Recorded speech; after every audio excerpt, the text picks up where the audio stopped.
네, 반갑습니다. 오늘도 만나 최민철 강사입니다. 네, 오늘은 마태복음 13장에 대해서 우리 함께 나누고자 합니다.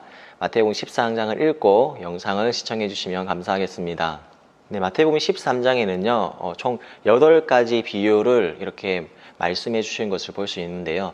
첫 번째로는요, 그 첫 번째 4가지 땅에 떨어진 그 씨에 대해서 말하고 있습니다. 그래서 길가에 떨어진 씨, 그 다음에 돌밭에 떨어진 씨, 가시덤불에 떨어진 씨, 그리고 좋은 밭에 떨어진 씨에 대해서 말씀하고 있고요. 거기에 대한 해석도 이후에 나와 있습니다. 그리고 그 다음에 두 번째 비유가 가라지 비유입니다.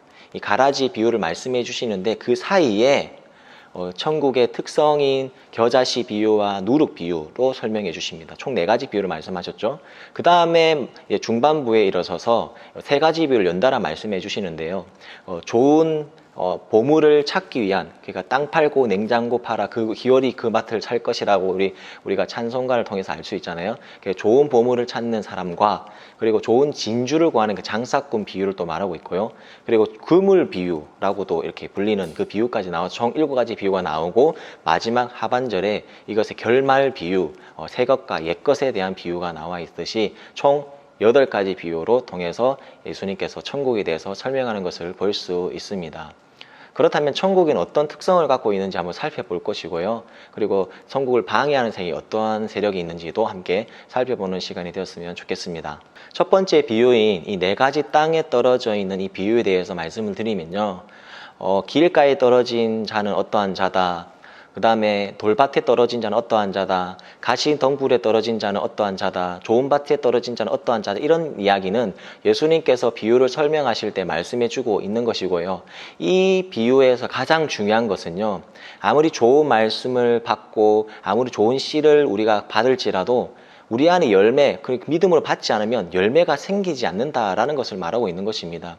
좋은 말씀을 들어도 이 말씀이 나의 말씀을 듣지 않고 남에 대한 말씀, 누군가에 대한 말씀을 듣는다면 30배, 60배, 100배의 열매를 맺을 수 없다는 것이 이 비유의 설명입니다.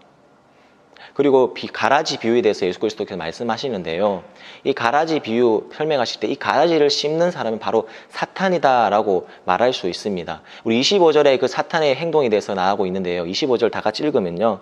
사람들이 잘 때 그 원수가 와서 곡식 가운데 가라지를 덧뿌리고 갔더니, 여기서 좋은 씨를 뿌리고 난 이후에 사람들이 잘 때에 이 사탄이 와서 가라지를 심고 간다고 했습니다. 이 가라지는요, 알곡처럼 똑같이 자랍니다. 이 이후에 알곡처럼 자라지만 그 가라지는 알곡이 되지 못하는 것이죠. 그러나서 나중엔 알곡은 잘라서 곡간에 넣고 가라지는 잘라서 모아서 한데 모아서 불에 사른다라고 예수 그리스도께서 말씀하시는데요. 이것은 1차적으로 이 알곡과 가라지를 거르시는 예수님의 마지막 최후 심판을 말하는 것으로 할 수 있습니다. 예수님을 믿는 자들은요, 나중에 알곡으로 여겨져서 천국으로 가게 되지만 예수님 믿지 않고 복음을 받아들이지 않는 사람들은요, 불 가운데 영원한 지옥불에 떨어질 것을 이 비유를 통해서 말씀하고 있는 것입니다.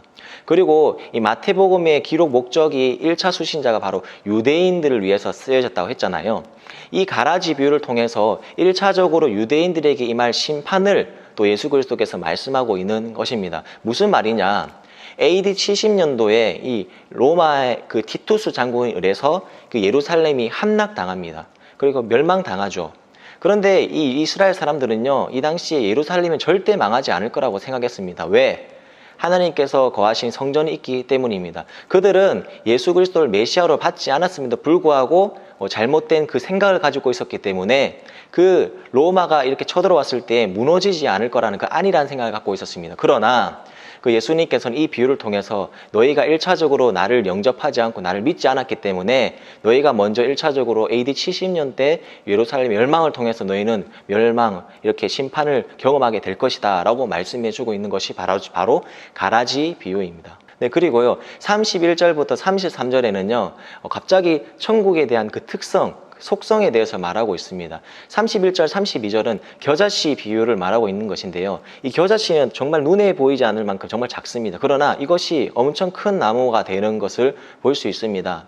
이와 같이 천국도 심히 우리가 생각했을 때는 작게 시작하지만 나중에 그 제자들을 통해서 예수님께서 복음을 전하시고 제자를 통해서 이 복음이 전파되고 온 유대와 사마리아와 땅끝까지 이르러 내 증인이 되리라 하시는 그 약속의 말씀이 점차 성장되고 많은 사람들이 예수 그리스도를 믿게 되는 이런 천국이 확장될 것이다 라는 것을 겨자씨 비유를 통해서 말씀하고 있는 것이고요. 그리고 33절의 누룩 비유를 통해서도 똑같은 이야기를 하시는 것입니다. 우리가 빵을 만들기 위해서 자그마한 그 누룩을 넣잖아요. 누룩을 넣었을 때 빵이 부풀게 되는 그런 사건들을 보게 될 것인데요. 이와 같이 천국도 시작은 작지만 이게 나중에 많은 사람들이 주님 곁으로 돌아오게 될 것이라는 그런 천국의 그 확장하는 그 천국의 확장성에 대해서 예수 그리스도께서 말씀하시는 것을 볼 수 있습니다. 그리고 44절에서 50절까지는요, 이 세 가지 비유를 또 말씀하시는데요. 좋은 그 보물을 발견한 그 사람, 그리고 좋은 진주를 발견한 그 장사꾼 비유를 말하고 있습니다. 보물을 땅속에 있는 보화를 발견한 사람은요, 기어이 그 모든 것을 팔아서 그 밭을 사고 그 보물을 쟁취하는 사람이지 않습니까? 그리고 좋은 진주를 발견한 사람들도 똑같은 자기의 모든 것을 다 팔아서 그 진주를 사기 위해서 달려가는 그런 모습을 통해서 이 천국의 그 가치가 얼만큼 고귀하고 정말 우리가 모든 것을 포기하고 뛰어들 만한 정말 대단한 것이다 라는 것을 예수 그리스도께서 이 비유를 통해서 말씀하고 있는 것입니다.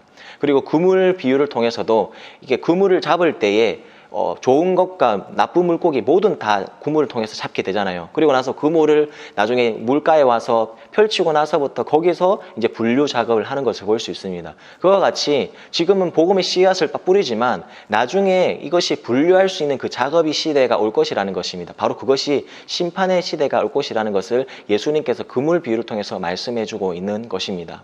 이렇게 8가지 비유를 통해서 예수님께서 천국에 대해서 말씀하고 있습니다. 우리가 한 가지 오늘 하루 묵상하는 시간이 되었으면 좋겠습니다. 바로 그것은요, 천국에 대한 그 가치를 아는 삶을 살았으면 좋겠습니다. 이 천국은요, 모든 것을 다 팔고 올인할 만큼 정말 우리에게 엄청나고 가치가 있는 것입니다. 예수 그리스도께서 얼마나 이 가치가 있는 것인지 우리 십자가에서 보여주시지 않았습니까? 성부 하나님의 하나밖에 없는 그 외아들 독생자 예수 그리스도를 보내주셔서 이 땅에 죽게 하신 그 사건이 바로 십자가의 사건이요 곧 천국 복음인 줄 믿습니다.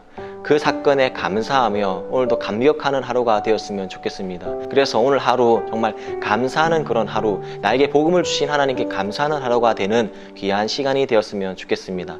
네, 지금까지 마태복음 13장에 대해서 우리 함께 살펴보았는데요. 정말 오늘 하루 가운데 정말 천국 복음에 대해서 한번 묵상하고요.